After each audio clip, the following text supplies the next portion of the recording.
You can start. Okay.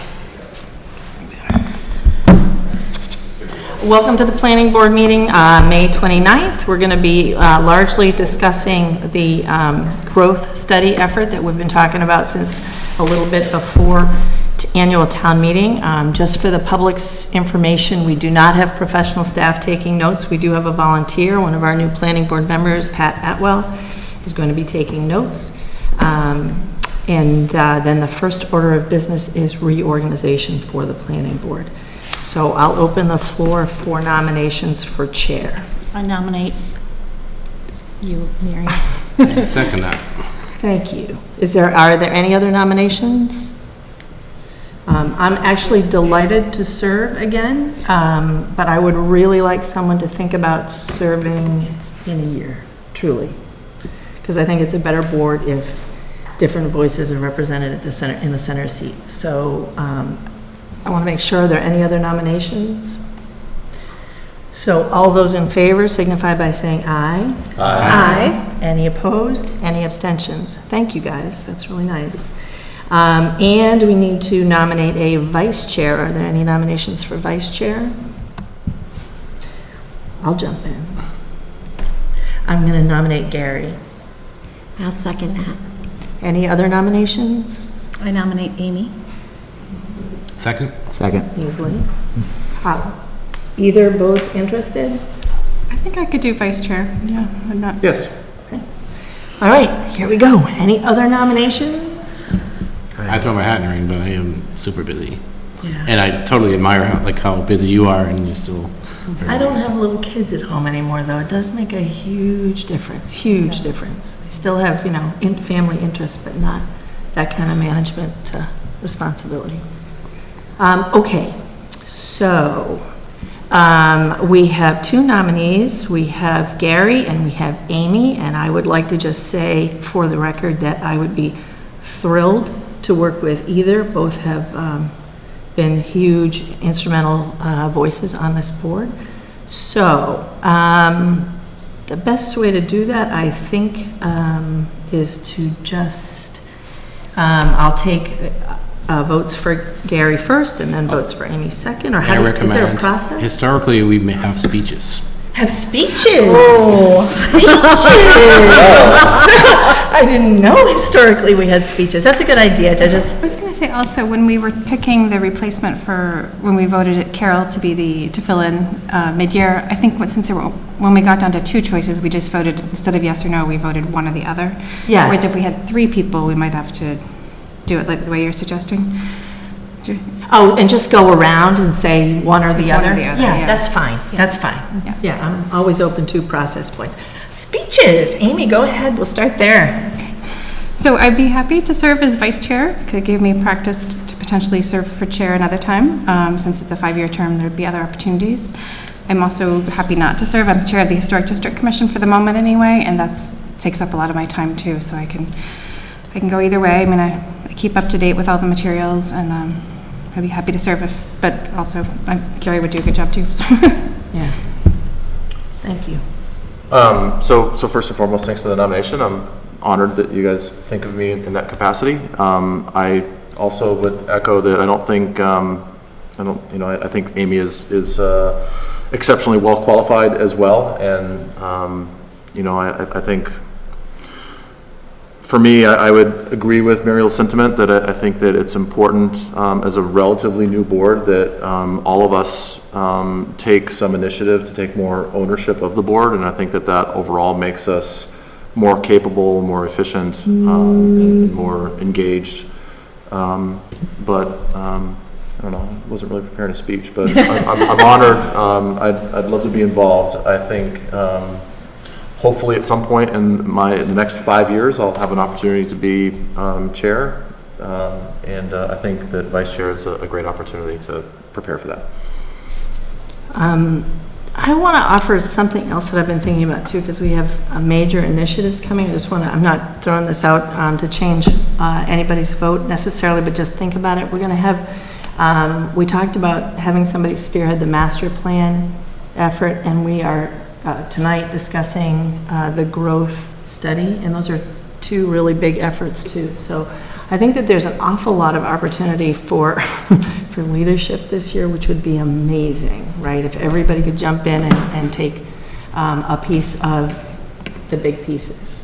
And we still have Zach, and we're hoping that Mary's gonna hold the charge there, that kind of thing, so. All right, so in that case, why don't we go around the board and just vote for one? And I'm gonna say in advance, we have 8 people here, so I think I'm going to abstain, so we don't have an even split. Amy? You know what, I think I'm actually going to vote for Gary because I think I might rather be more involved with the growth study committee. Okay. I just want to say that I'm very excited about both possibilities and also about the studies and the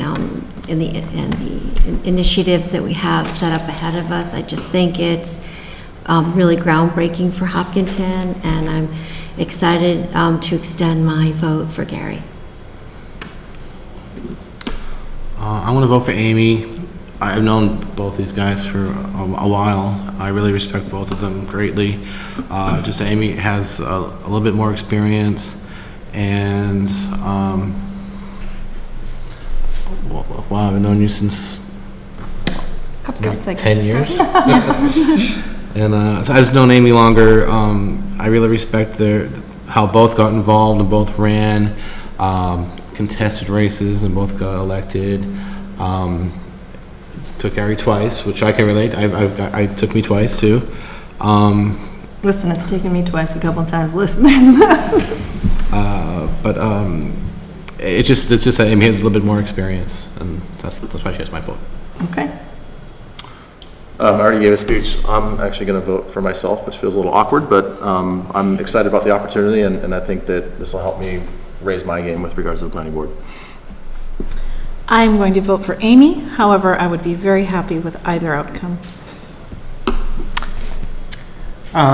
In my mind, it's pretty simple. Amy voted for Gary, Gary voted for Gary. I'm going to vote for Gary. Oh, we know how this is gonna go. That's right. Pat? Hold on one second. Yep. So you voted for Gary, right? I get that right? I wasn't sure if I heard you right. I did. Okay.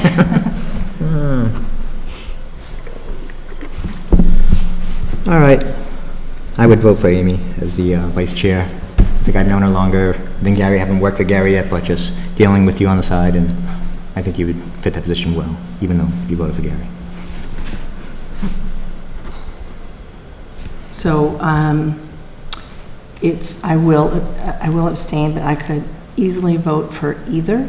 And would really like to see, to be honest, Amy very instrumental on the growth study effort. I'm really excited about that possibility.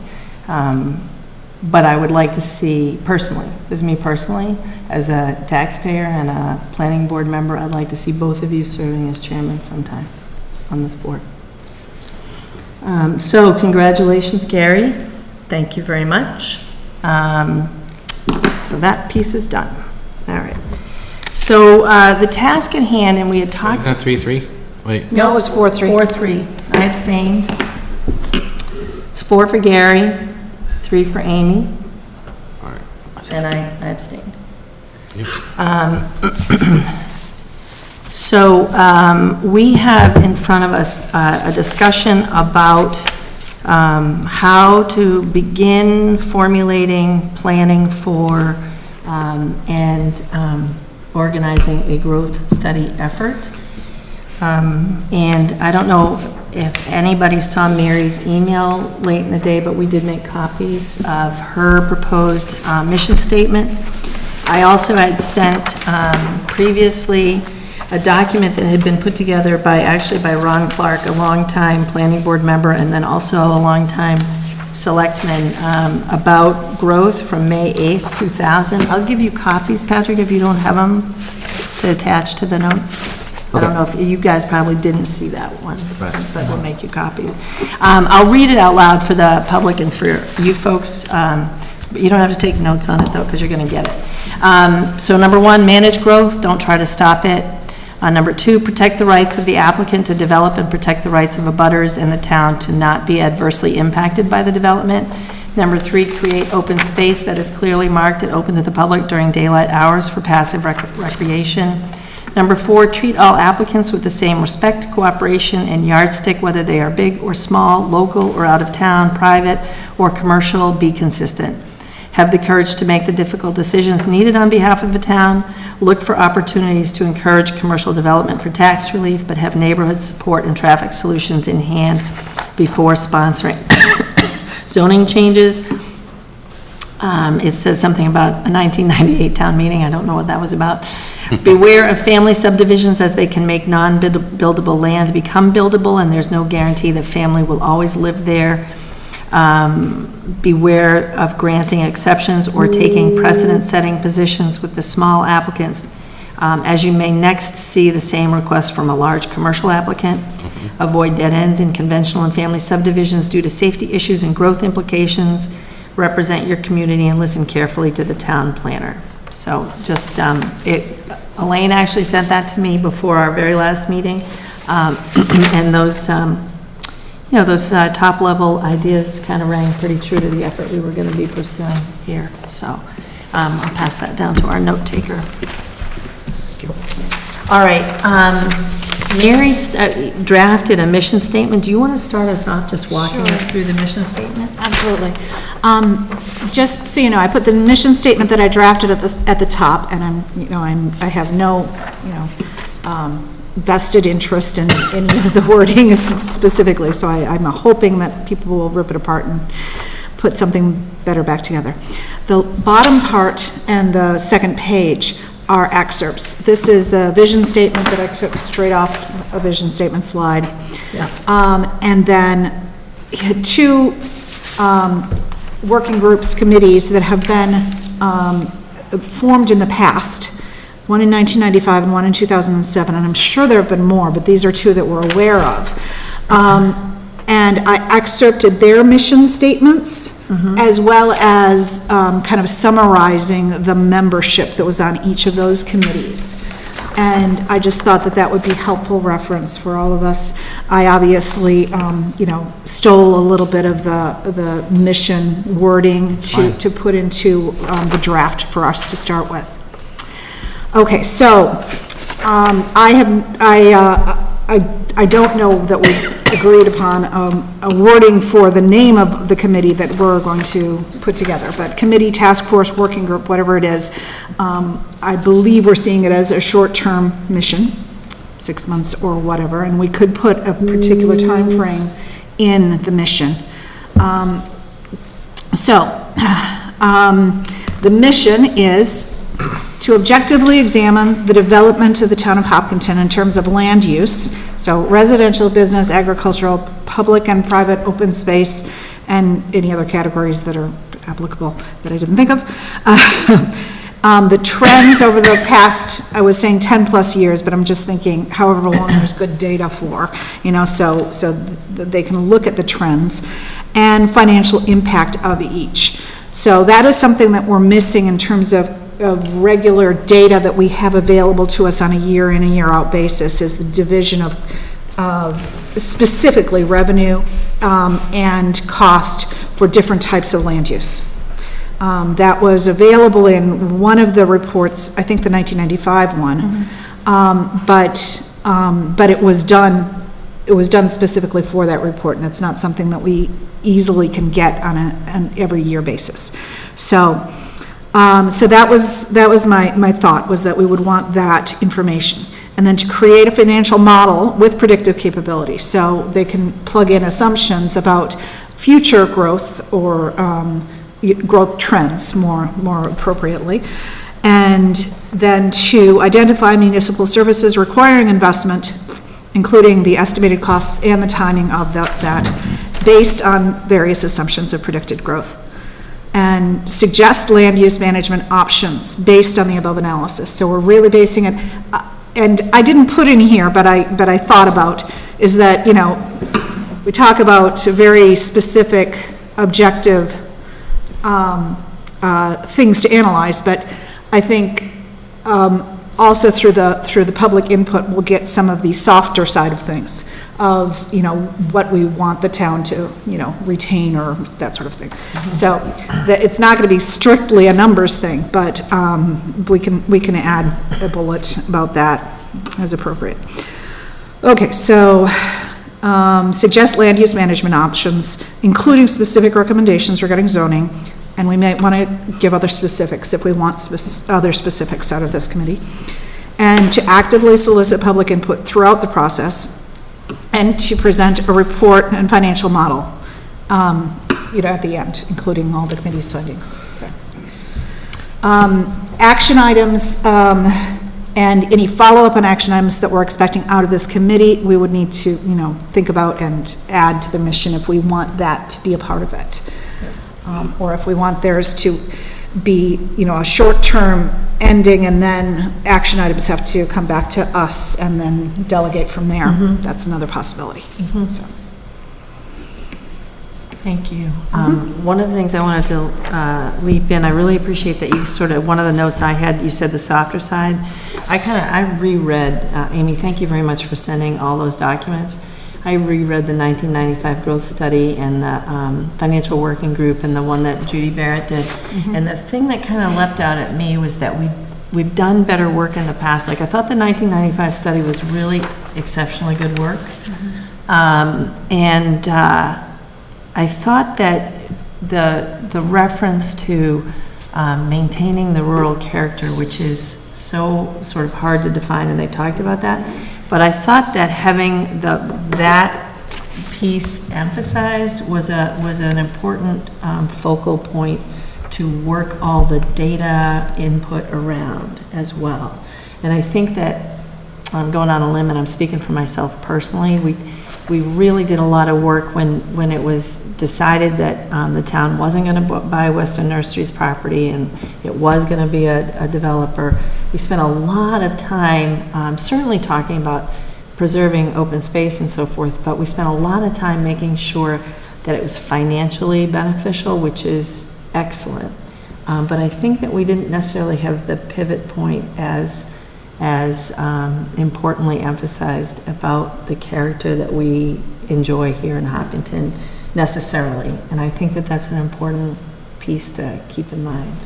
One thing I noticed when looking over that 1995 Growth Study Committee report, and, obviously the comment about the rural character of Hopkinton, how they defined rural character is not necessarily something that I would define as rural character. Right. It was character, Right, yes. And right, it was, right. But I think that might be something, instead of reducing it to the term rural character, we might want to look at that terminology more.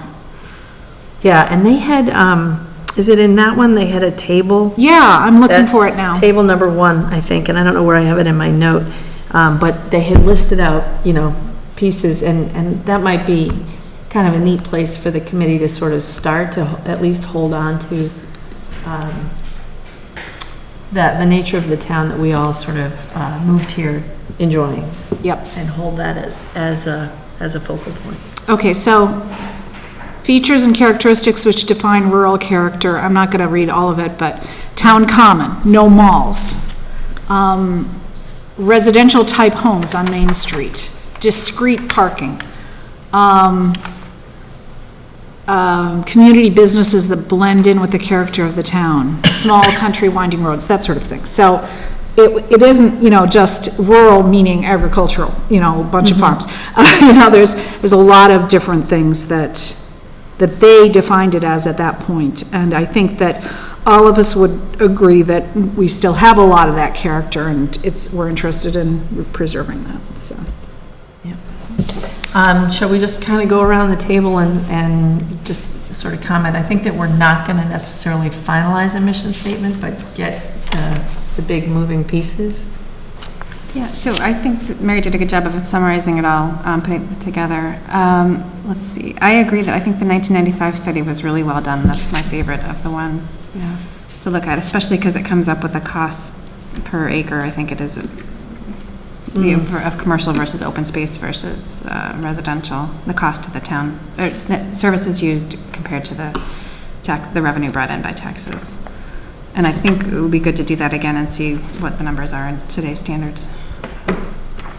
But I think generally the goal of the mission of the committee looks good to me. We maybe want to rephrase it into a paragraph rather than bullets, or I don't know.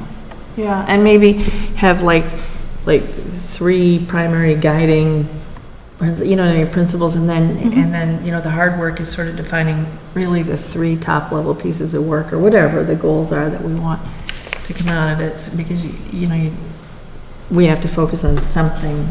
Avoid mission creep. Yeah. Deb? I agree. Thank you, Mary, for putting this together. I was on the red eye last night and haven't been in contact with my computer or Wi-Fi for that matter. But just after reading it this afternoon and doing a little bit of homework, sort of jotting some things down this afternoon, one of the things I really appreciated with all the materials that Amy provided was that we have these fantastic financial models, which I want to compliment past boards and past papers for providing. One of the things I'd like to really see done is to use those models and update them. So I said to create financial model with predictive capability. My little addition to that, not that I want to make this the mission statement, but this one of our goals instead. I agree that the mission statement should be more concise, in a paragraph, but that as our goals, we can kind of look towards updating these financial models that we have already available to us, that were highly insightful. And just almost every single one of them, the 2005 Weston Nurseries, the 2003 Hopkinton Voice, every single one of them we really should put them side by side, and say, well, this one was effective for this reason, this one was effective for that reason, kind of break it down. So in brief, by using older models with new updates. That was for bullet point number 2. Bullet point number 4, to suggest land use management options based above analysis, including specific recommendations regarding zoning. I would really like to see participation with open space, the open space committee, and actually begin to look at where are we seeing occupation or use of our open space, and where do we have it available so that we can maintain that character. Because I think one of the stark contrasts that a lot of us are seeing is that sort of withering away of those spaces, and how appreciative I am of that when I first came to Hopkinton, and how appreciative I'm sure we all are to maintain that. So that was my number 2. And then I have more, but it's not appropriate at this point. Okay, perfect. Great. I also thank Mary for putting this together. It's an excellent step forward. And it definitely borrowed from what's happened before. There's definitely been good work. In 2002, we had the Voices for Vision study, where we had 200 citizens get together and talk about what the vision of the town is, or newcomers like myself and people that have been in town for 40, 50, 60 years, talking about what they liked about the town, what they wanted the town to stay like, what the problems were in the town, and how we could resolve certain things. And the main thing I took from that is we all love the rural character of Hopkinton. That's why I moved here. That's why I strive to maintain as in all my volunteer efforts. So I'm glad that you guys are thinking of that as a key factor. I wasn't aware of the 1995 study, but Judy Barrett's name used to bounce around this town a lot back in the day. But I'm wondering, in 1995, how could they forecast things like Weston Nurseries wanting to, some of them retire and sell off land, creating stuff we're still working with today in 2019. And you do that by studying, forecasting, and this is stuff Fran DeYoung would love, proactive planning, because often we've been reactive. So we have plots of land around town that could be possible targets for development. Some might be great, some might be not so great. And I think maybe if that's something we can look at as part of the study of where on the ground can we make the most effort. Yeah. Can I jump in? I'm just to help you a little bit. One of the things that I thought was not only updating those models that we created, but creating a schedule where we can upkeep them, so that every year we can take a look, wait, are we really in line with what we planned, or are there major modifications that we need to adjust for? Georgia, think in terms of, not decide right now, but think in terms of whether this is a committee you envision ongoing and maintaining those financial models in concert with this conversation, or just recommending it to another committee? Because I think they have been used before, but just, I don't know what the answer is, I'm just saying to throw that out. Right, that may require the committee to come back with findings on that. Karen? I'll also echo thanks to Mary for pulling this together. I have just a couple of thoughts. One, just from a structure perspective, to me, I'd almost kind of rather split this out into a mission statement and then with some specific deliverables. That's one of the things that the authors of the 1995 study, one of whom is here in the audience, I think did very effectively, and it made it really, really, Yes. I think it makes it actionable. It makes it very specific. Yep. And I think that's important for us. And I'd just say from a mission statement versus deliverables, to me, those are kind of two different things. Good point. I just took a quick sort of attempt at a sort of a consolidated mission statement, and I'll throw this out there, and we can, it's certainly far from perfect, but mission to objectively examine growth trends and development within the town of Hopkinton, to identify and recommend actions to ensure Hopkinton can continue to support its citizens throughout their lives to the highest standards in education, public safety, health, and recreation. So it doesn't tie in the rural character piece there. Yeah. Which maybe it should, just hearing some of the comments, maybe it should, but I tried to kind of keep it a little bit more general, and at the end of the day, like, why do we care about growth? Well, because we want to ensure that we maintain a good education system, so that we have, continued public safety, and that we, maybe rural character fits into that healthiness piece and whatnot, and then recreation, because we have some tremendous assets. One of the things that the selectmen decide every year with their budget statements is level service, level budget, level service, level budget. And so that's one of the things that I think about in there is maybe making, keeping, targeting sustainability in level services, right? So people have come to appreciate, what did I read in the 2003, the educational juggernaut that Hopkinton has become. How awesome. That was an awesome statement. But I think sustainability is a big piece in my mind, fiscally, and, and it also captures the quality of service for me. Not just that, we keep 10 teachers just using stupid numbers, but that we keep a vibrant education system that is manned by the teachers and administrators that drive the product we've come to enjoy. And count on. Gary, can you repeat what your statement was there so I can write it down? I want to think about it. Sure. Or you can send it to everybody. Can you send, I'm online, you can just send it. Sure. That'd be great, thank you. Just quick for Robert and Patrick, I also sent you those two reports that I was referring to, so. I got it. Go ahead, Robert. Yeah, so I'm just learning as I go here in my first meeting. But I agree that typically, like you'd have kind of a vision statement, mission statement, and then like it really, the devil's in the details of what wants to be accomplished. And that's the deliverables and the action items that need results. So a mission statement, I think that can be hashed out. I'm not so concerned about that, but it's some of the, I guess, more of the details I would look at.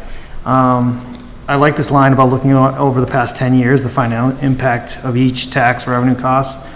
And I think those need to be, that needs to be looked at in lockstep with the zoning laws, or bylaws of each of those years. So just looking at the financial impact without knowing the zoning that was in place is probably not very relatable. And then I look at, over the past 10 years, there's probably less than a handful, I'd say 10 at most, development projects that have really impacted the town's growth and had impact on financial services, services in the town, and financial impact. I don't think it's 50 projects, I think it's 10 or less that have really had impact, so look at those 10 in isolation. And then I look at going forward, the next 10 years, there's probably 10 significant, if you look at just the top 10 significant opportunities for change, you look at things like big land areas that could fall into like a legacy farm situation. You look at the YMCA, you look at Laborers Training Center, there's others. Those are just a couple examples. You look at the top 10, the committee identifies those top 10 areas and focuses on that and how to protect the rural character. We'll start with the top 10 that are areas for basically not falling into rural character. That's exactly what I brought up to Zach last year. The laborers day training, the YMCA, and the golf course are three big areas that are right now, they're not residential, they're mostly open, but they're not protected open. They could become something else. Right. I think they're all under Chapter 61A. Right. I'm not sure, but they might be. I do think that some work, so I'm interested in that too. I think work has been done over time, I know work has been done over time to sort of prioritize some of those parcels, so bringing that particular documentation into the effort would be important, for sure. How you doing down there? Trying to keep up. That's good. Thank you again to Mary for sending out that draft, as well as to Amy for all the information you sent with the different studies.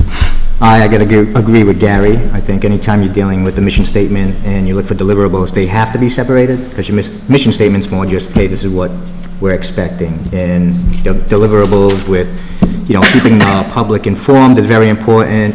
The financial models, I think we gotta use the most modern, ones out there. What else is there I was looking at?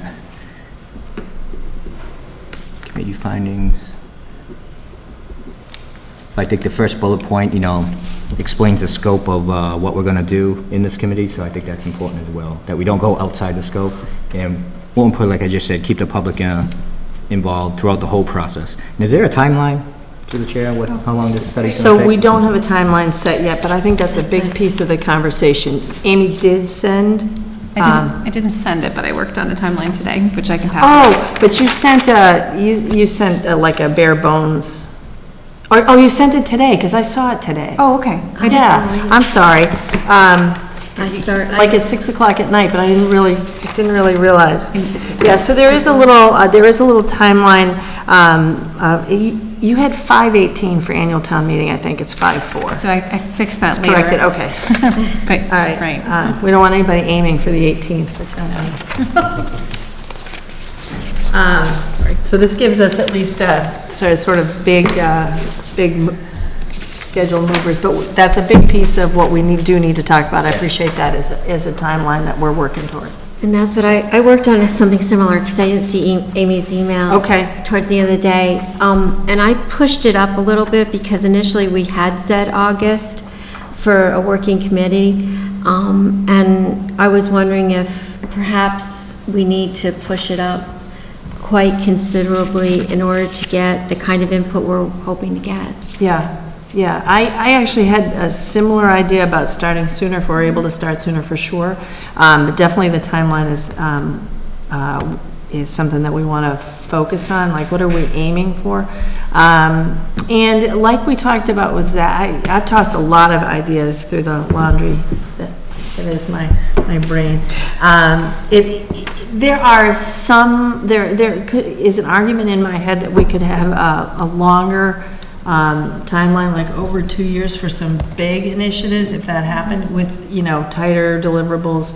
for the first year, but I don't know the people's enthusiasm for that, or if it, or when we talk about it, it really makes sense, but. I think both. I think both, we need to start earlier with an earlier kickoff meeting. Yeah. And I think we need to, and I love the idea, I know it seems like it's prolonging it, but have specific deliverables sort of by town meeting, and then by next town meeting, or even, Right.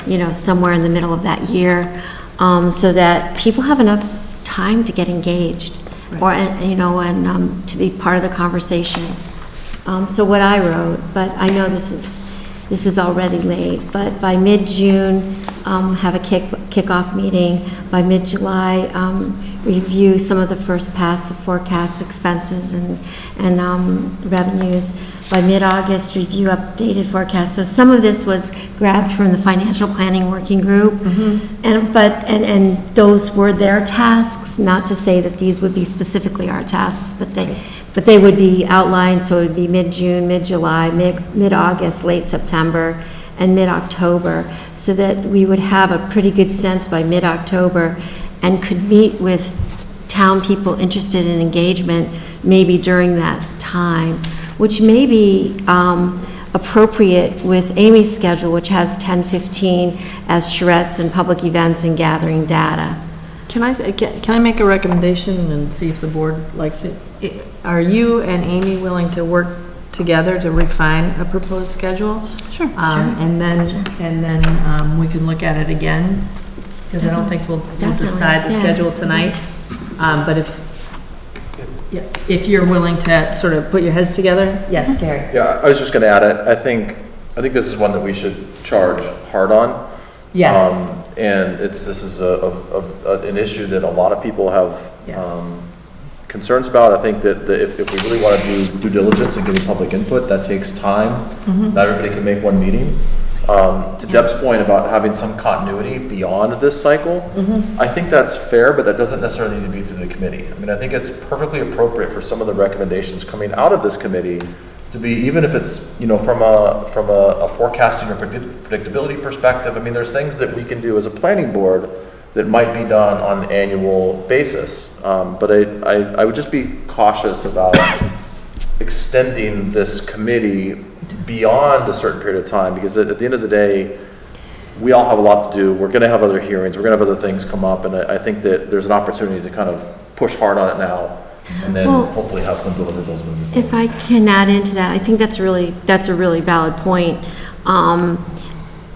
One of the things, though, maybe not like sort of the extension of the committee, but I think an update of the report that's produced to be required annually, or a couple of different shots, maybe every 2 years, so that all the data that we find in the charts that the very valid 1995 report had insinuated, if some of those charts had been kept up annually, we would have had a better chance to help, our town government grow in certain ways that haven't been quite as predictable as we would like. I had a thought that maybe town hall staff, once the committee does its work over maybe a 1-year period, maybe the town hall staff could work on the annual summary of what's happened since then. So, Not to give one of them- the things I want to make sure we find out is that internally, 10 plus years ago when I was participating as a select person, there is budget modeling that is maintained and predictive. And I think that it probably still is happening, so we need to tap into what is the functionality that's existing.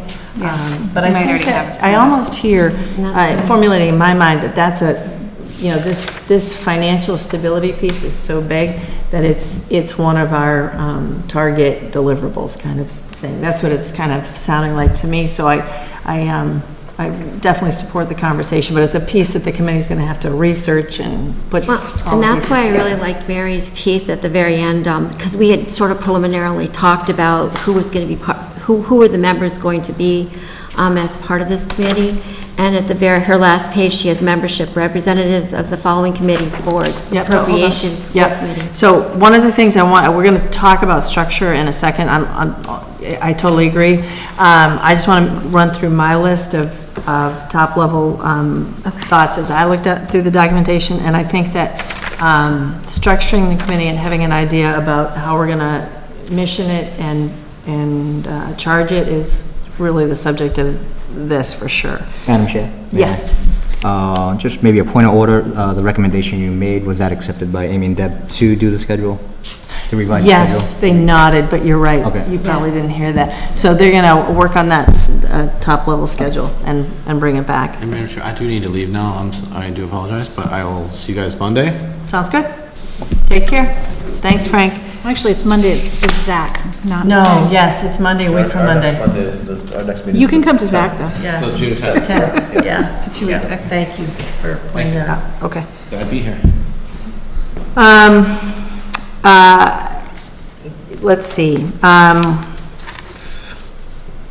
So when we talked about action items and deliverables, I also, I'm a big fan of an implementation strategy or responsible entities that have bought in somehow through the process, so we're not laying it on at somebody's doorstep, but they're part and parcel of the conversation, and yes, they go someplace. Let's see.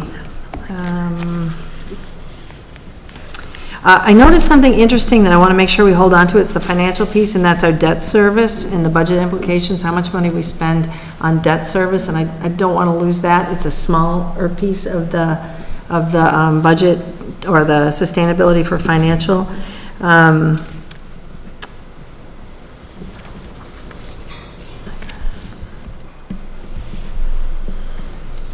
I also kind of want to throw out there a real structured conversation about whether or not we have a mitigation strategy that is embraced at least by the planning board, but hopefully by the town. If it is to be that we have some way of measuring in particularly big projects, but any development, against the cost of community services and what our top-level strategy is for balancing development rights and cost of services to the town. That's excellent, I appreciate that.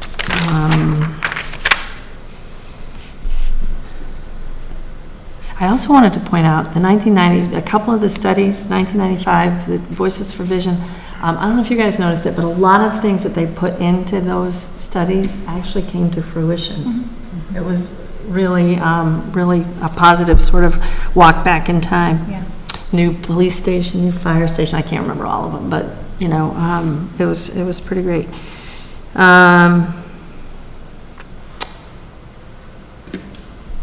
One of the things that has been talked about throughout the studies is some sort of specific investment in professional staffing to target strategic planning for economic growth.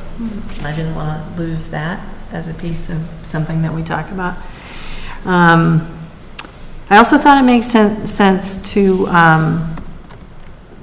at least on some level relook at Fruit Street and see what still might be strategically possible there. I know that we, have a dog park and we have some property for the Scouts. I don't even know how it's all fallen out, but it doesn't have a school and it's not going to have a school. It doesn't have affordable housing. It's not going to have affordable housing, likely.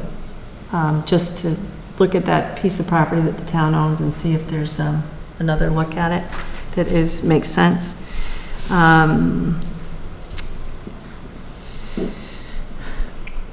Do you want to include other large parcels like Irvine Tadero too? The what? The Irvine Tadero? Yes. A lot of that's not. Yeah, that's another property that we own. And I know that a group has looked at it.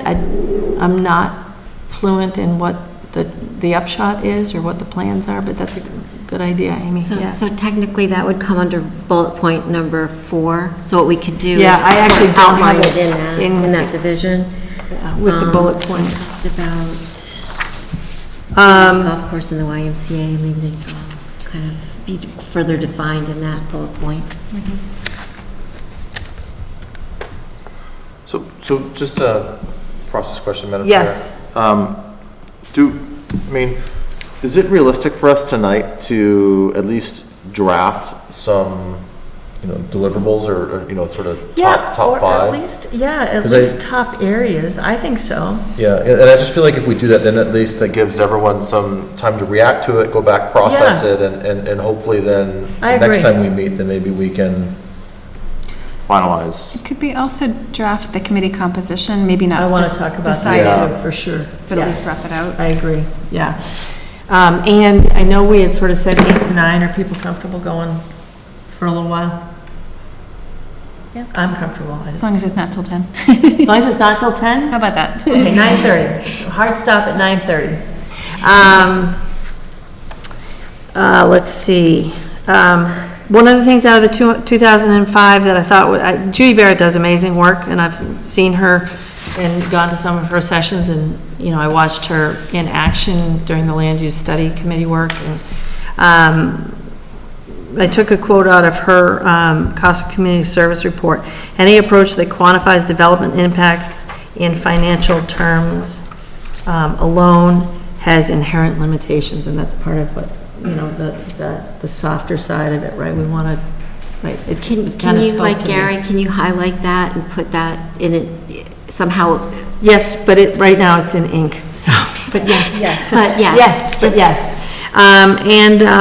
She also points out, and I'm sure it's not the only time I saw it in my going through it, but I like the way she said it. For an affluent community, it has a conspicuously weak downtown, and we have talked for a long time about making the downtown more vital. And I think that a lot of people have been working, and there's a lot potentially in front of us that's going to improve that. But I do think attention to the downtown, at least, as at least a consideration, makes sense in this effort, for sure. She also mentioned the echo effect of senior housing, which I thought was important, and it, where, seniors who maybe have launched their kids through the school system might downsize, and then there's that echo effect of new families moving in. We need to think about.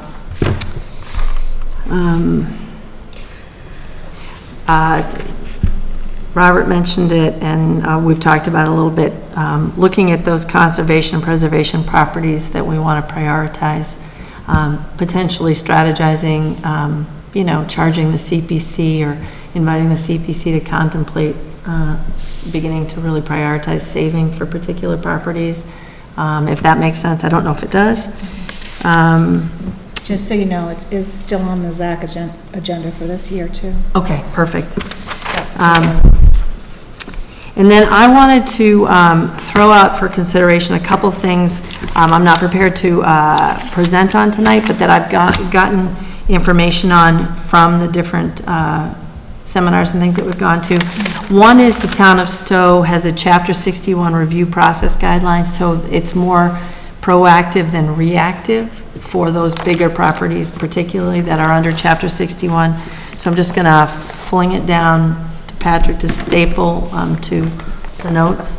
I just thought that I don't know, I don't even know if it's one that we like, but they have a constructive Chapter 61A process that they walk through. Yeah, and in my studies and in my work, I've also found several of our northern neighboring towns that have some really good verbiage in their zoning articles. Stowe in particular had a rather revolutionary edition of phasing of growth in 1988, which was somewhat regulatory, but what I'd like to do is have the opportunity to invite several of the people I've met in the town and in my working life to come and have a conversation with us, and as to whether it's been successful for them. And that will, so we'll have sort of guest speakers come to this committee. I feel like that is definitely a conversation to have with the, the committee. Yeah, this would and be see a how that goes. committee. Yeah. Yeah, this would be a committee Yeah. thing, but looking at how these other towns have dealt with their larger parcels of land, and developers and maintaining that beautiful countryside. One of the, I'm sorry. One of the other things I want to just fling over there is a session I went to at the Citizen Planner Training Collaborative, mitigation, how much is enough? It's just a piece of information to throw towards the committee to either like or not like. And another thing that I thought I had never heard of before, and I would like potentially Zach and potentially this committee to think about, it's called Natural Resource Protection Zoning. And as it was presented, it's presented as a flipping the script. So NRPZ is the acronym, significantly differs from conventional zoning, especially as it affects the layout of a subdivision. NRPZ is designed to be the easiest option offered by right. The key difference is that the development rights are calculated based on area, not road frontage. It's a really different concept that some towns have imposed. And when I went to the session, they gave some examples that were really intriguing and exciting. Again, I don't know that it's something, yes? Sorry, just to clarify, you said Yeah. that they determine developability not by frontage? By area, but not by frontage. Area. So it really does flip the script. So one of the pieces of property that I thought about, I have no idea how it would look because I'm not a developer, but the piece of property that Ron Nation is trying to develop, right? That's such a beautiful but difficult piece of property. And a couple of the examples that they gave are so intriguing, and they do change the frontage requirements, right? So they're very different. To minimize to minimize land consumption for the roadway and so forth. It's just interesting. And I thought that in this effort, I would really like people to contemplate it. And it's another one of those things where he's actually, this gentleman at the bottom is actually a professional in the field, so he was giving the presentation. But it's a conservation friendly for small Massachusetts towns. I don't know if it necessarily works for Hopkinton, but certainly we prize our resources, and it might be something to consider. It might be something to consider for some of the pieces of property that we see as being important to preserve as much as possible in their natural state. And it incentivizes developers. I mean, it makes it more attractive to developers to be able to be more flexible in the way they develop the property. It's just, throw it out there. It's interesting. For the committee to contemplate. So just from a process issue for tonight, Yes. I have a couple of thoughts, but one, we do have a couple of members of the public that I think might have some comments here. Yep. That have been very involved with some of this in the past. I just want to make sure that we set up time for them. Yep. Secondly, I wonder if, I'm curious if we shift more towards the organization of the group, because I think that some of this probably makes sense to let the subcommittee Yep. focus on, and Yep. I'm just wondering if I agree. we've all sort of given some Agreed. input, and Yep. I think it's fair to summarize, and just as I was going through my notes, and I have a couple of different sort of categories of things that it sounds like are important to us as a group. Yep. So maybe if I can share those, Sure. and then maybe from them we can move on to the committee Yep. organization part. Works for me. Is that fair? So the things that I heard, and the first was strengthening growth forecast with financial impact. I think that's a big thing that we're looking for, more transparency, more visibility, and, that, I think that'll enable a lot of discussions that we probably don't have enough of today, but a lot of themes around that. The second was assessment of large land parcels, including some of those that are owned by the town, like Fruit Street, those that have not been, that have other uses, and then also including potentially some mitigation strategy if those change, or if there's a potential buyer with those. And the third this is sort of a catch-all, but there's a theme of implementation, of ongoing assessment, of professional support, and making recommendations for how we make sure that we don't fall behind the ball again. And I mean, just from a deliverables perspective, everything that I heard, I think fit in those 3 categories. And anything that's missing or that doesn't fit in those that people had brought up?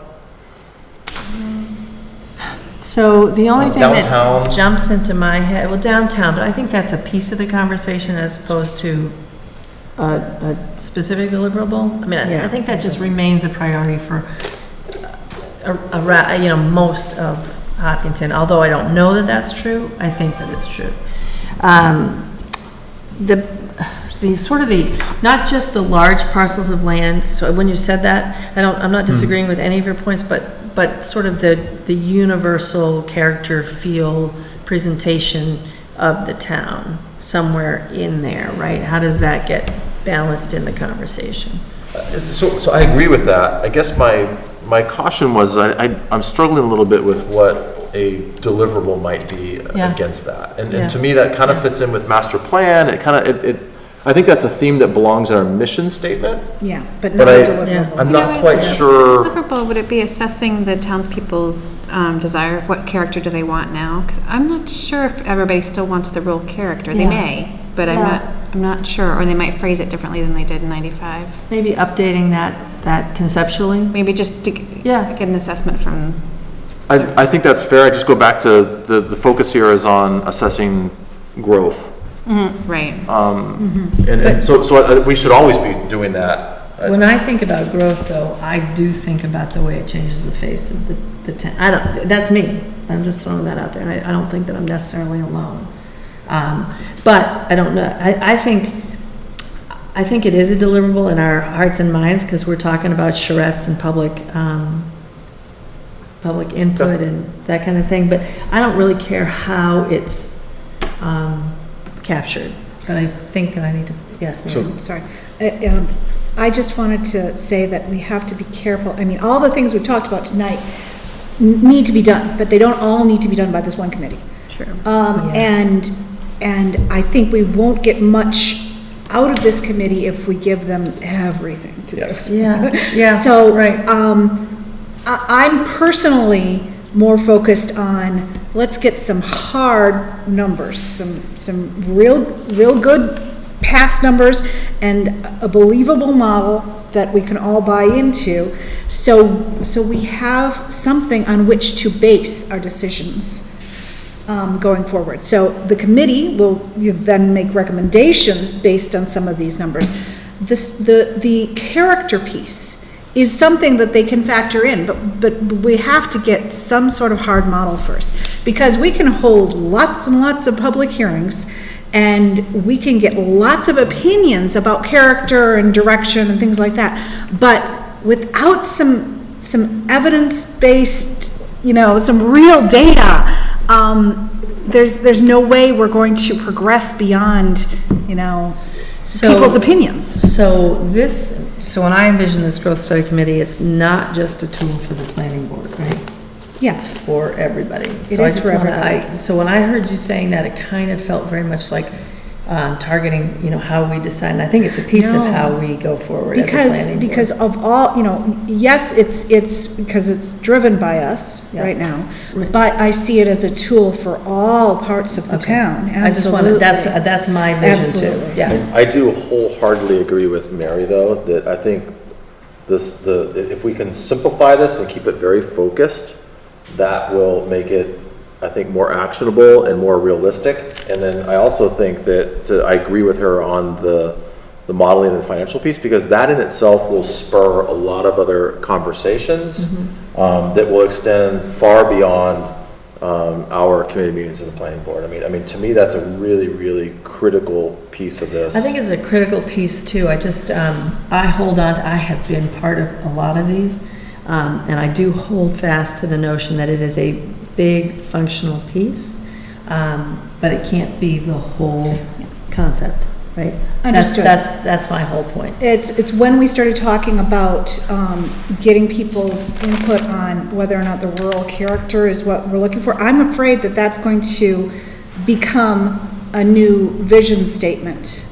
And really, that, we don't want that. We want to address what we understand from the master plan and the vision statement right now as it exists, and, you know, obviously getting public input along the way, but we need to work with that. We can't start from scratch, try to figure out everybody's views ahead of time and then do the committee, you know, analysis. That's just my fear. So I can go either way, but I guess what I hear in town a lot is that everybody wants more commercial development. That'll help our tax base. It's better for the town, except when the commercial development's going to be near their house, they don't want it, which is the character aspect. And we have to balance that, and I think it's an important part of this conversation. Like the industrial solar farms that we've had to approve over the last year, so they're probably very profitable for the town. There's no school children, they don't need, fire and police service very much. Right. But nobody really wants it right next to their house, so we have to balance. You have landed on exactly my conundrum, right? Is that the financial piece is really important. Really important. I mean, that's, what spurred this conversation was, the sustainability and the impact on town services. So yeah, I'm struggling with how to hold on to that pivotal piece, that pivot point. I guess that's where, for me, again, I mean, I'm an analytical, so it's easy for me to say this because, it's the analytical side that convinces me of one thing or another. I hear lots and lots of opinions out there, but I hear people citing evidence that they can't show me on paper. They say, oh no, commercial is much less use town services than residential. I'm like, show me the numbers. Yeah. I have not seen the numbers. Yeah. You can't convince me. And then there's another opinion that's saying, this growth is great for the community. All the residential growth gives us more tax revenue, and the legacy farms piece and that sort of thing. And then a lot of people saying, no, it's terrible for the town because of this, and that. And so, again, we can't reconcile all the different opinions. What we can do is provide some data that might actually convince people one way or the other. I'm not saying that we'll ever get 100% anything, but, but having some real data will help. Having some real data will help. Hold on, I'm going to look at it because I never looked this way. And it's a failing for me. So I think there's kind of a few different groups of people in Hopkinton. I think there's a certain population in town, a large population that's wealthy, that they don't care about the financial impact. They want to preserve the rural character. They want things to stay the same way. And then there's a large population that does care intimately about their taxes going up. And looking at one without the other is difficult. But the financial impact is something that can be boiled down to black and white. If you have that piece, you can show, like, preserving the rural character has these financial impact, and I don't see how you could lean the other way. I don't see how the financial impact is like the softer side of it, so to speak, like people's wants and desires to live in a rural town, I think is very true. During the selection process, I've heard from many people that whatever you do, stop development. It's like, okay. I have the same thing. So there's a large population. So just to look at the financial impact, there is the reality like a large population in town doesn't care, but there's also a large population that does. So we have to balance both. But I think the whole point of this committee, if there's not a deliverable that this board and anybody on the committee can point to at the end of the day, it'll be looked at by anybody that's involved or the town in general as what a waste of time. Right. So there needs to be a hard deliverable or multiple hard deliverables. Can I propose, in the interest of time, because Amy says we can't go past 9:30? It's okay. Can I propose that Gary, Mary, and Robert work on that mission statement? Now, what we're going to do for the newer members is we're going to have on the bottom of our agenda this growth study committee all the time. So it's already on the agenda for the upcoming meeting. Can I propose that you work on a mission statement and 3 to 5 deliverables from the conversation? I had, but mine added hold a on. further conversation. We have to stop, but 30 seconds, or? I'm okay with that. My only thought is that if we're going to establish a subcommittee on this, then that subcommittee should be intimately involved with the mission statement and deliverables. So I agree, right? So we're drafting it. We aren't necessarily Okay. laying it, I Well, appreciate and that from an overall guidance point, perspective, actually. that's Yeah. fair, and I we- totally agree, because one of the conversations I hope we have in the next little while is the constituency group on the steering committee, or the committee proper, and the stakeholder group.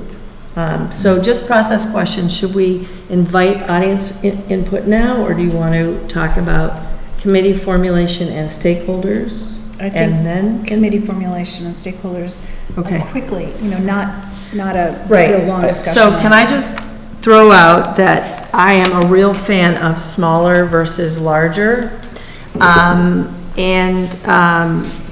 One of the key pieces for me from particularly the 1995 work that we talked about was a balance of constituency groups in the committee, which I thought was really important. I would like people who have experience in planning and zoning and active communication and public communication and strategic planning, finance, so that, like a combination across the board. So I don't know if people have specific thoughts about that, but I think 5 to 7 is the best working number, but it's not my committee to make. I'm just throwing that out as a target. I'm wondering if this might be appropriate to have Peter come up and talk a little bit about his feelings from the 1990, because we're sort of talking about that. He may have some very specific ideas, having been on the committee. Hold on one second. Yes, we decided a minute ago, we're gonna do public input in a second, so can we do the board, what their thoughts are, and then definitely. Okay.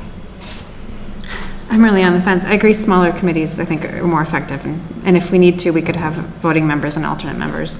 I think that would be a good idea. I think for something like this, I think that small is effective, however, it doesn't cross over. So small, is 5 small, is 7 small, is 3 small? So I guess we'd have to define what you think is small. I think Muriel gave did you? I said 5 to 7. I threw out a number to aim at, but Yeah, that's so the conversation. But here we have listed some very significant members, and it looks like, I didn't even count how many, but it looks Yeah, like so 10 to 12. those are stakeholder groups, from Yeah. what I was saying, those are people we need to make sure we capture. Yeah. But this is my opinion, we don't have all of them, one member from Right. all of those I was spots. surprised to see that huge list in 2007 report, that they had all of those people on the committee. And then they had another list of significant other contributors. So I just can't imagine how ungainly that was. It was like 20 people.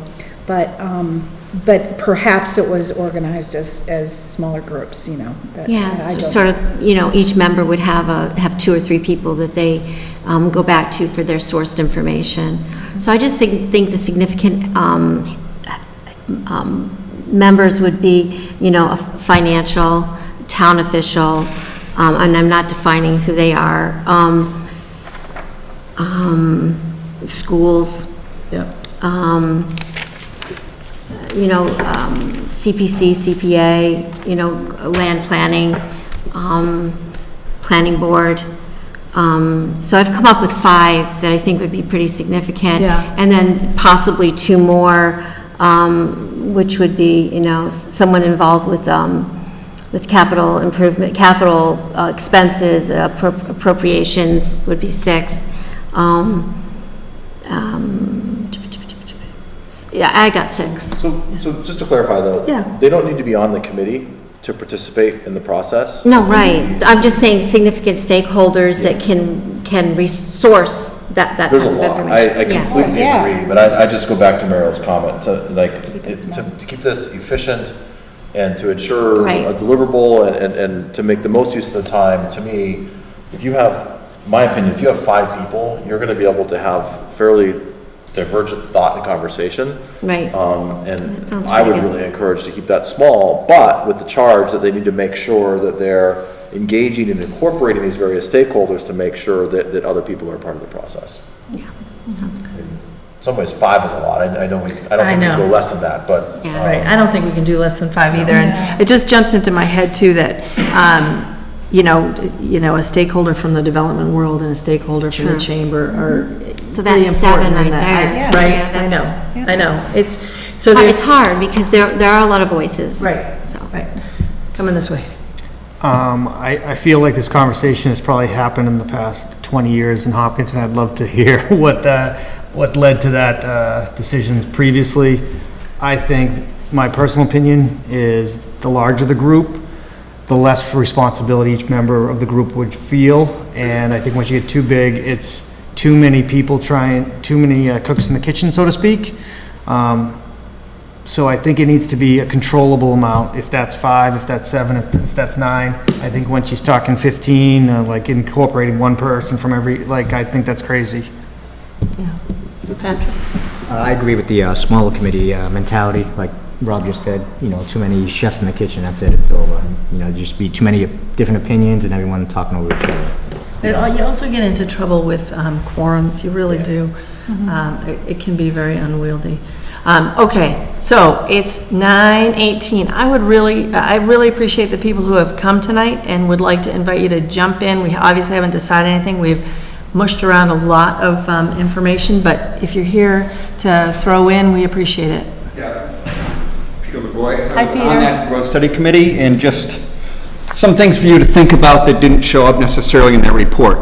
First of all, the committee was put together after a very contentious town meeting where we were looking at doing exactly what Amy was talking about, which is limiting growth.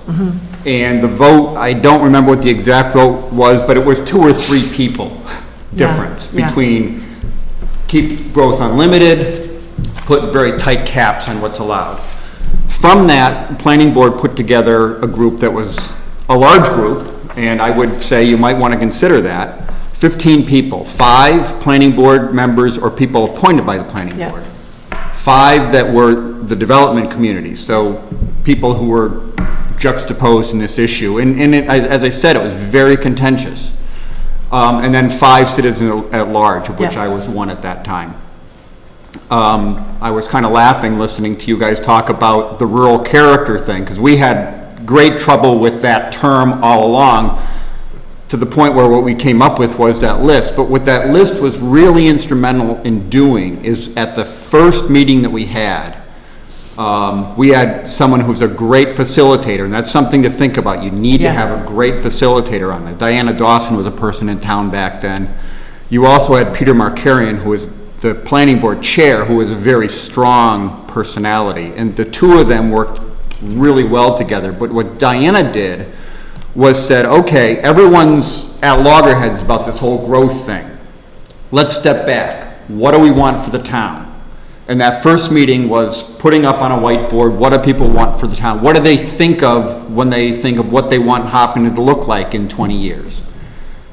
And we all had the same, we all agreed. So even though we were very contentious to start with, we all walked out of that meeting saying, hey, we all really want the same thing. And from there, the group flowed really well. 15 people, unwieldy, yes, except that we broke into subtasks because we also had a very short time frame to get stuff done. You can't do it all in committee, so we broke into subcommittees to deal with multiple issues. So that whole issue of, you know, how much does open space cost the town? I was on that committee looking at, you know, that. And so again, something to consider is maybe a larger committee that you're going to break into subcommittees to get work done. Because if you have only 5 people. Those individual subcommittees, just so everybody knows, have to be posted, minutes have to be taken, Sure. they have to be public. So it's Yep, it not was- super simple, but it's a way. Yeah. Yep, and it worked very well to get what we wanted out of that. In terms of finally getting to the end of our meeting and or our group, and then implementing. We then, from there was the Growth Study Implementation Committee, which was a 4-person, very small group that went after each of the roughly 17 action items to get them actually implemented. And we got an awful lot of them done with that approach. The idea of 4 people was, I think what you're talking about, a really small group, but it was intentionally an even number so that we did not have dissension in the group. And we pretty much agreed unanimously on the approach we're going to take for any one of those. Final thing I want to leave you with, again, talking about rural character and what do we want to do and growth and, you know, financial versus appearance. We have an opportunity. We're on an outer beltway. We're still on an outer beltway, 495. You can look at the inner beltway, and there's great towns in there. Needham, Waltham, great towns. Lincoln, great town. Very different towns, Lincoln versus Needham, I would say. And again, what we did was say this is an opportunity to decide, you know, growth is coming. We can't stop it, as Ron said. All we can do is try and plan for it and decide which of those communities we would prefer to be more like. We're going to be a Hopkinton in the end of the day, but we can be more like a Waltham, Needham, or more like Lincoln, Concord, Sherburne. So again, something to think about. I really appreciate it, Peter. Thanks for coming. Yep.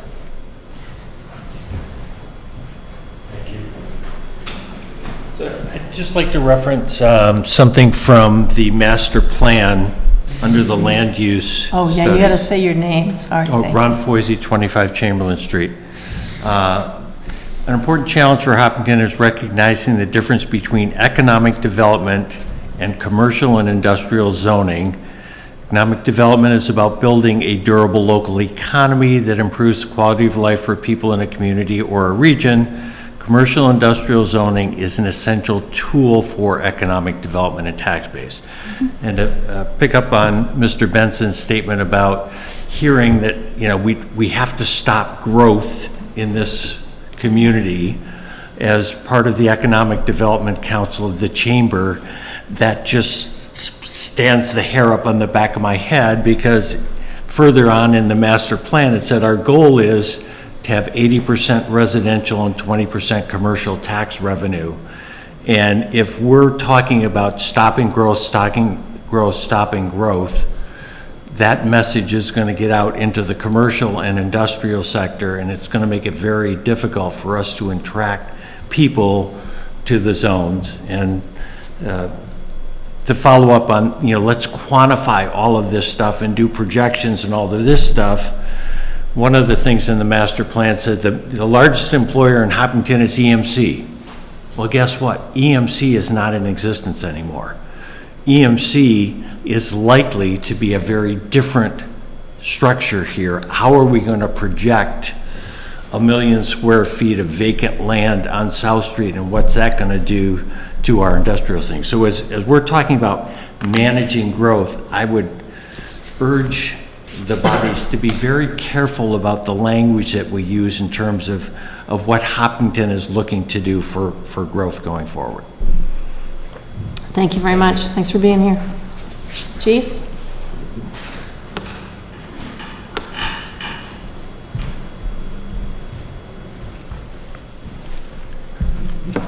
I'm just enjoying the flow of the conversation so far. I think my couple of years working with the planning board and learning, I've enjoyed some of the problem solving that we've done and not been stuck at no. I'm proud of that. I think it's been nice for town government to kind of help facilitate things and not get stuck at no. It sounds like that's where this group's going, so I'm enjoying that. I hope I'm involved as a stakeholder, that I can help bring some solutions so that we can still grow. My experiences are that we haven't been able to answer some of the economic impact questions, and therefore some of the problems haven't been solved long-term. You know, we have areas of town that don't have public safety that we've wanted. The rural character didn't get there, and I've always experienced money coming up We have a great money team that's in Town Hall. I'm amazed when I talk to Tim O'Leary and Dave and Ben and what they're pulling off with finance, and I'd love to see them be somehow a stakeholder, that they could really take some of these equations that we've talked about and build and try to help out with some of those solutions so that, you know, we can finally, you hear the word sustainable all the time, but it just doesn't seem like we ever really quantify it out. So I'm intrigued at what you've said so far. This is a journey to get at it, and then I think you got to let some other groups take off with it. So thanks for allowing me just to talk a little bit. Appreciate it. Thank you for that. I appreciate it. We really appreciate you being here and making a contribution. So, can I suggest that we spend 5 minutes identifying the complete, well, at least the list we think of now as the stakeholders that we need to get to? So committee members or stakeholders? Stakeholders. Okay. Right? So I have a pretty strong feeling that, I think, I really appreciated Peter's comments, and I think that at the time, it was a great approach. I still have a reluctance, although if the planning board decides differently, I have a reluctance to aim at 15. But let's just at least have a sense of who our stakeholders are, the complete list, although recognizing we're not going to get everybody tonight, I don't think. So Mary's at the bottom. I've lost my piece of paper. This is from the 2007, and the one right at the top of the, Yeah. of the second page is from the 1995 group. Oh, yes, So yeah, that we was just the- heard that okay. one. So there were representatives from Appropriations, School Committee, Capital Improvements Committee, Selectmen, Board of Assessors, Chamber of Commerce, and then town employees, including town manager, fire chief, police chief, DPW director, town treasurer, superintendent of schools, the principal assessor, the planning director, Elaine, and town accountant. So, and then in addition has been mentioned here, CPC, Do we have developers. Did we get police on there? Police is there. Yep. Police chief. Developers in town, Yep. and Open space? open space. Is that CPC or? No, or no, something open different? space is, there is a CPC committee, there is an open space committee, and CPC is very often used to. Okay, so it's two different things. It is. Okay. Okay. How about the Board of Appeals, the zoning board? I think it's on the list, isn't it? Or no? Oh, it's not. I would Well, add. actually, the planning board was not part of this. Planning board, yep. Definitely, but director definitely was- zoning of some kind. And then I would say, you know, town departments, you know, I know that you listed off a bunch, I don't know if, For instance, some things that weren't included on this list were, you know, any health and human services types of things, family and child services. Parks and Rec, things like that, so, if, other town departments. can anybody think, I mean, I think that I take this as sort of a running list to make sure that we capture input. Can anybody think of any that we don't have, like, I had on my list when I was brainstorming, like, the historical district commissions and so forth, but. The other thing I was thinking of too is not just developers, but also specifically say some downtown business owners, Yeah. because we're talking about the Yeah. downtown still not really Yeah. being fully revitalized. Yeah. And then the other one that, I'm not quite sure where it fits, but just want to make sure that we appropriately represent our senior citizens, so possibly the Oh, senior yes. center. Yeah, yeah, excellent point. I appreciate that. I'm just trying to think in my head right now, just if there's any that jump.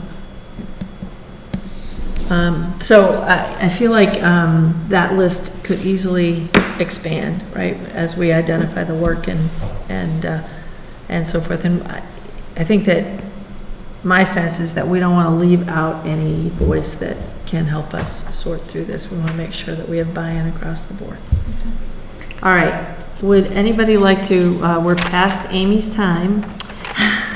Would anybody like to, I sort of, so let me just, I'm just gonna say honestly, I think Fran DeYoung would be an amazing choice as a contributor on this with Zach and planning board experience, and he has recently left the planning board, and he has indicated that he would be open to that.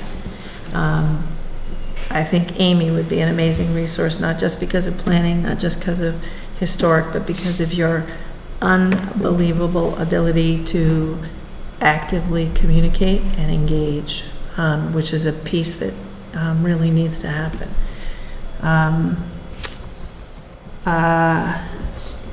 I thought of a recent candidate for the Board of Selectmen, Shahidul Manan, as a member of the Appropriations Committee and a professional strategic planner, as an example of a resource that could be amazing on a committee like this. I think actually the school committee has to be actively represented because they're the gorilla, right? Budget gorilla, the services gorilla, and then I would offer that the chamber and public safety and services in some measure has to be actively on there if we're able to engage as far as a steering committee. I just have one detailed question, and maybe this is for Chief Slamon. I'm curious if it's appropriate for one person to represent multiple facets of public safety. And again, just trying to think in terms of numbers. I mean, you know, and I'm not going to say that the fire department is more important than the police department or vice versa, but I also just, if we can avoid having to include both of them, then that might help us be a little bit more efficient. I'm fine, like when you say the stakeholder. Only because folks at home can't hear you if you stand back there. We can, but. You know, I hear you say that in my dreams at night. I'm sorry. Listen, you know what I hear? I hear people telling me, we couldn't hear that guy in the back. I'm fine as a stakeholder. I don't know what everybody's availability to be involved is. I'm fine at a stakeholder level. Sometimes it's nice not to be on every committee, so, and it's just the opportunity to be heard and express some of the stories that we'll have. So I don't know that it's critical that we're on the committee or not, unless you really think there is a critical moment. I think that's a really good point, and I'm wondering if since one of our big objectives is forecasting and financial impact, I wonder if, from a committee member perspective, if we would be better off having somebody from our town finance department. I mean, that feels like that's going to be a big part of this. Totally fair, yeah. And the beauty is that that person also has a lot of engagement with all of the different departments. That might make sense. I would agree, and it's just, you know, my short experience with Tim O'Leary is that he has some real depth beyond just his finance skills, so just as you said that he dives out as if he's interested, he lives in town, and I'm sure you could talk him into it.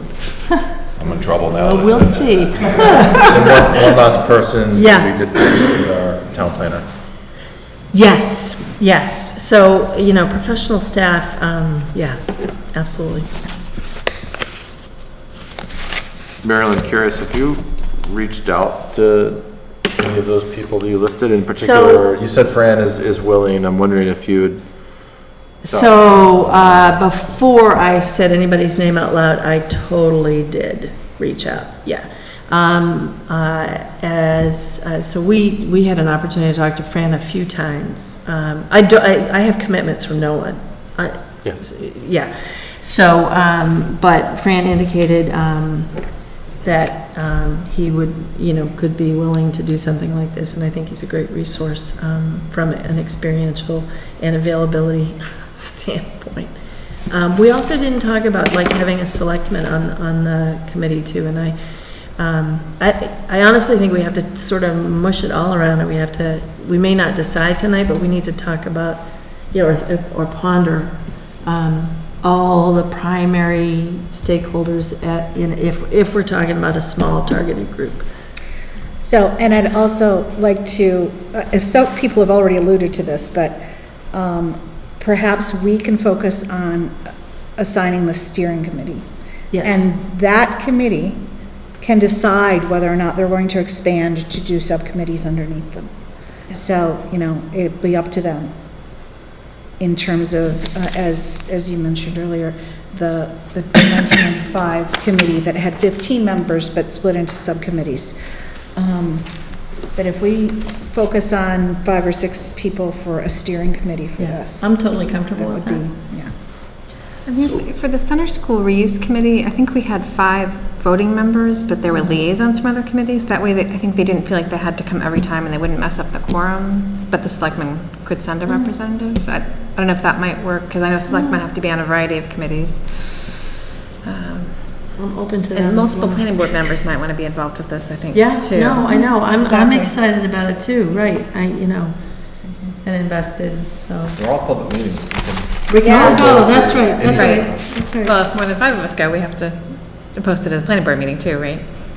Yeah, So that's true. just to recap though, I'll try and, maybe I can summarize this, but from a professional staff perspective, what we talked about is, planning and finance. Yes, From a board perspective, we talked about clearly planning board, appropriations, and select board, school, and schools, thank you, school, Yeah. I have that on there. yep, So that'd be 4 different committees, which I think is fairly good, and then we also have the chamber represented, which I'm hoping can also serve as from not only a commercial, but from developers and sort of represent that broader interest. And then if we had one member at large, that's where someone like Fran would fit in. But if we add those up, that's 8 different people. so very often, professional staff aren't necessarily voting members of a committee too, that's jumping into my head. Okay.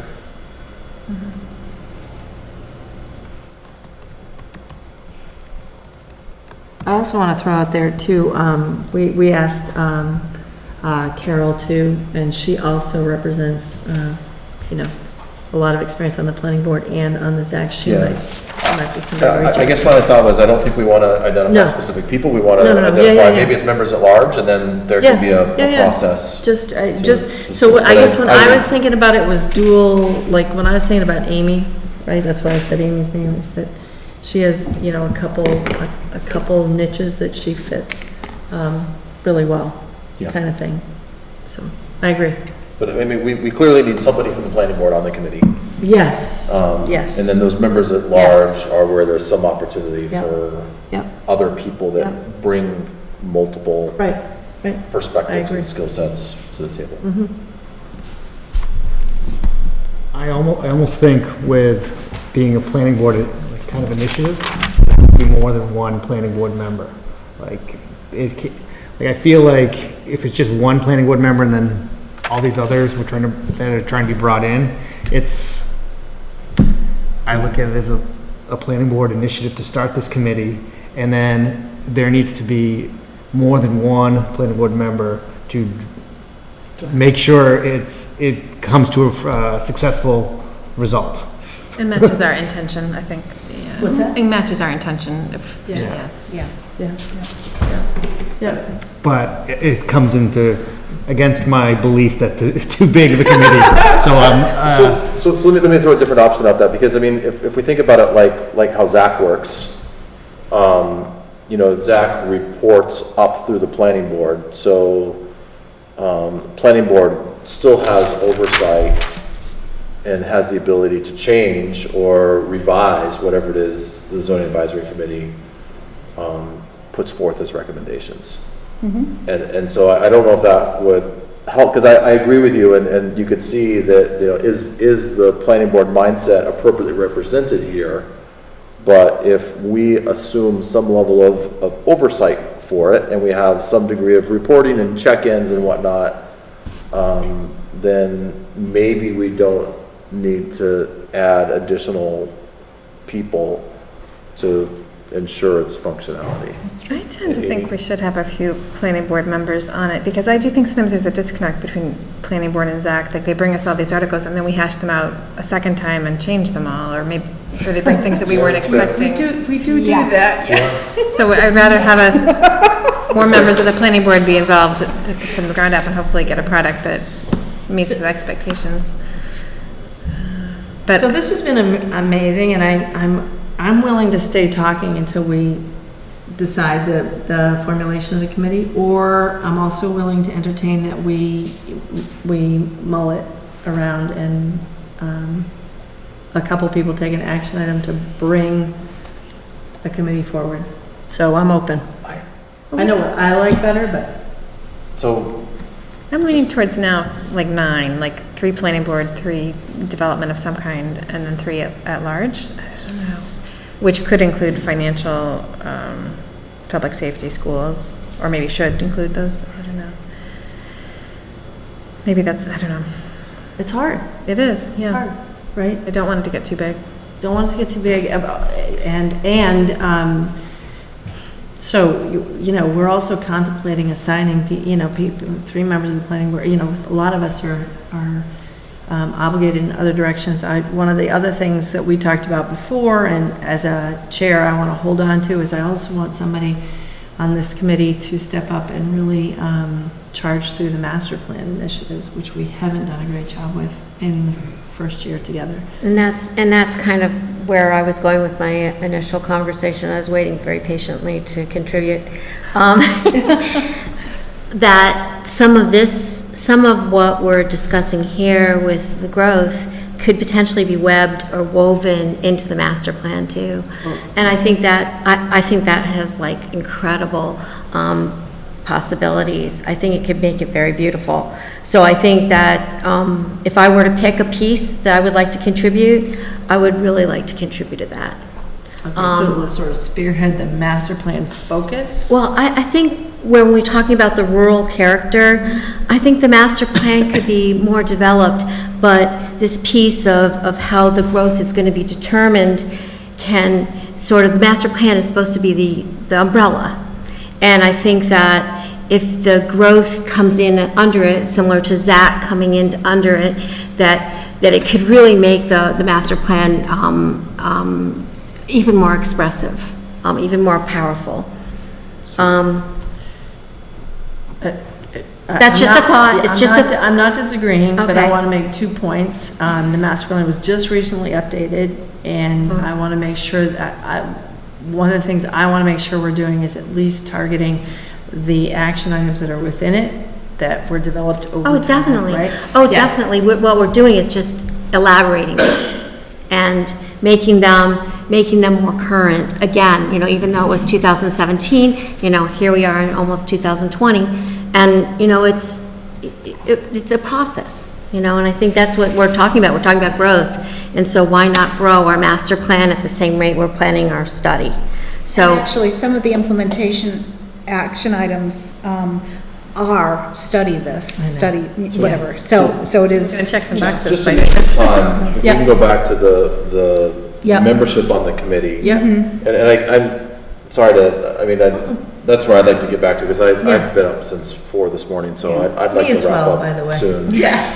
Wait a second. And I guess. I was better on a That's rather. true. You've been on the red eye. That's Deb fine. wins. So regardless, I think we all want to wrap up soon. Yes. I guess my only question is, for me, I could probably vote or, Yeah. give my, I could probably make a decision on membership and then move on, but I don't know if other people feel like they need more time to mull it over and process.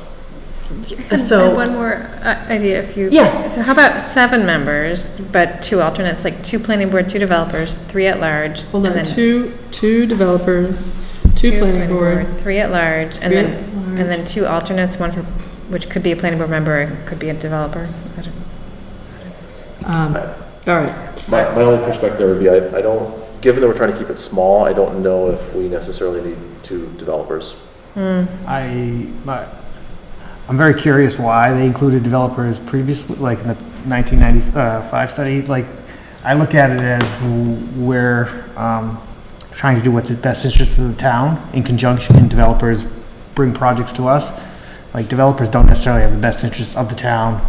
I don't know why they would be, Well, I know why I would argue for them, but I think that top level, if we don't have buy-in across constituency groups, and developers are a constituency group certainly in the growth conversation, then we're just sort of, in my mind, we're just setting ourselves up for,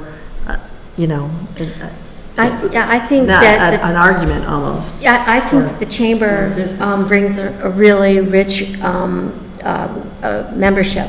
And I think that the chamber can, if we gave the battle cry for the chamber to give 2 members who would like to take part, that they could make up their mind whether they're developers, whether they're business members of the community. And I think I would appreciate their input as to who they would like from their business community, and that would include developers. Yep. Is that fair? Yeah. 3 at large, this is Amy's last one, 2 developers, 2 planning boards, 3 at large, 2 alternates. Right, Just a thought. yeah. I'm actually not opposed, certainly, to the at-large approach at all. Originally, when I conceptualized it, it was somebody from appropriations, somebody from the school committee. I think as we issue the invitation out to the public at large, I think that we all have a sense of what we'd like to see represented, so I have a comfort with that. I like it too.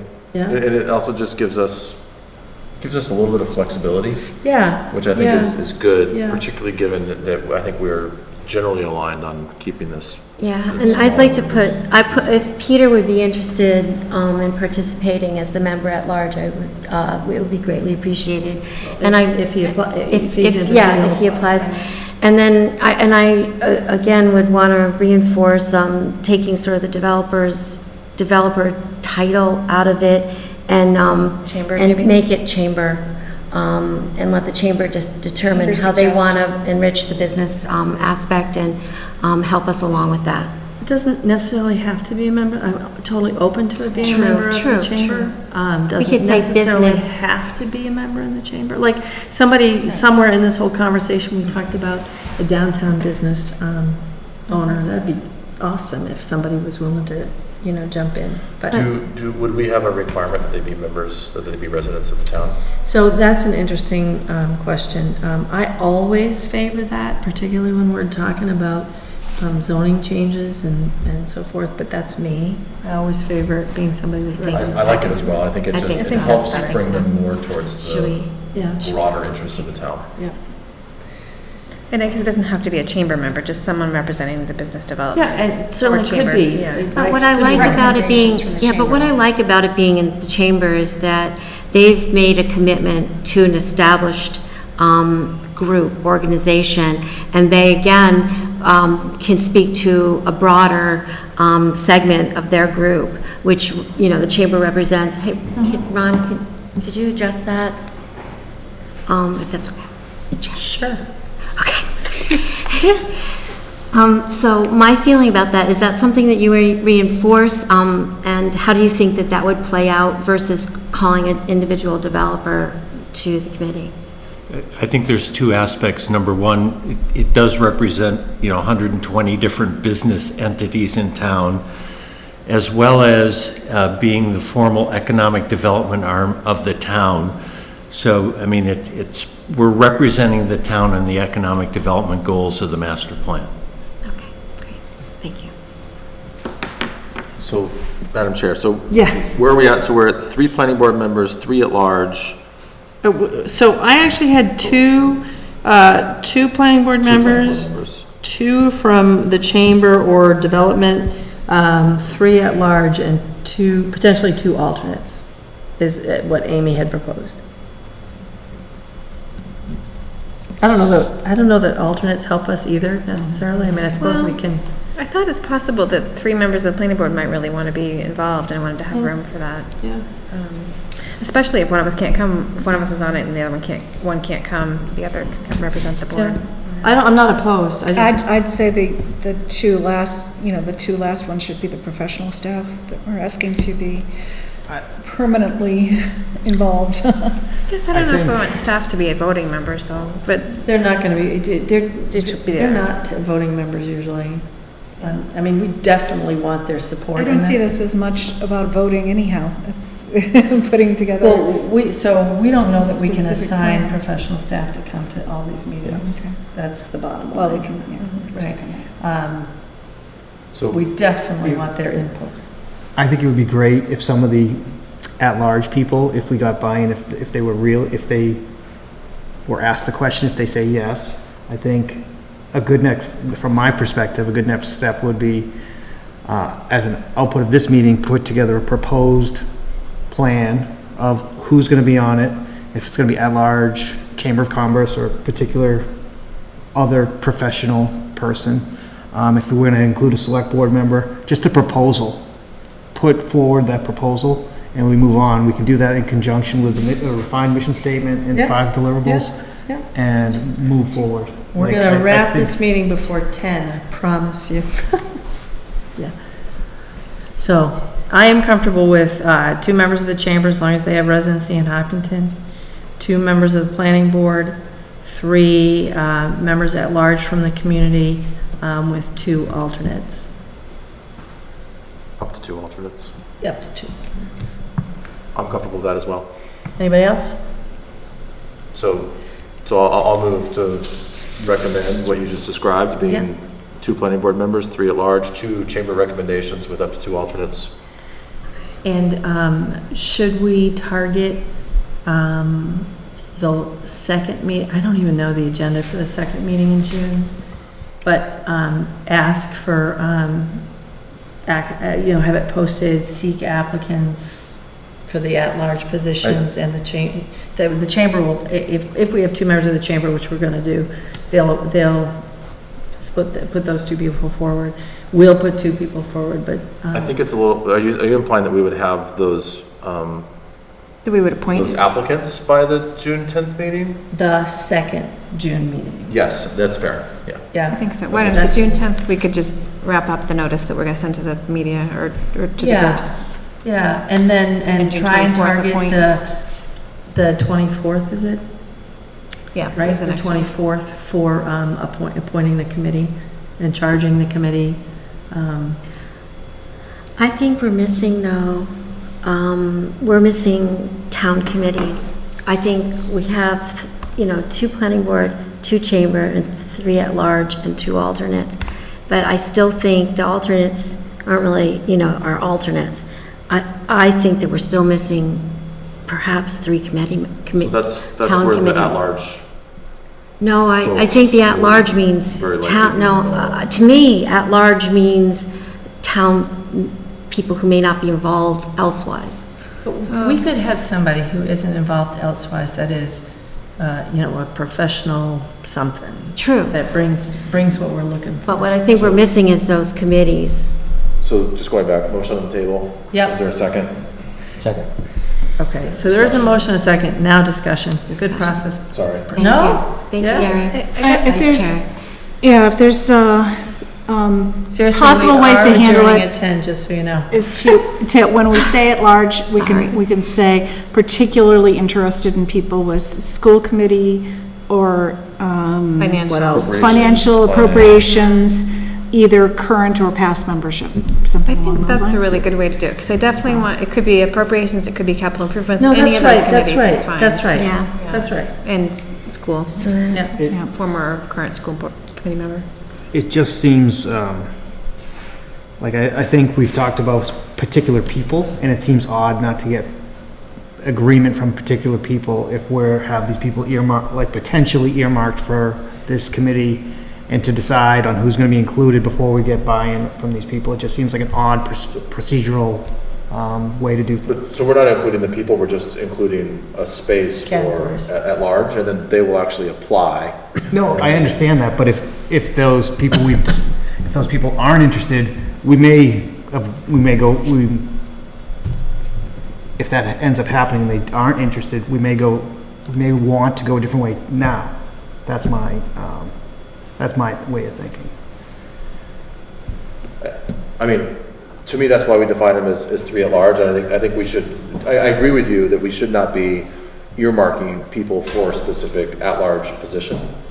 But to me, this is more a function of building around what we think is the right composition for the group, and then we'll go through an application process and a review process and make decisions. I mean, Okay.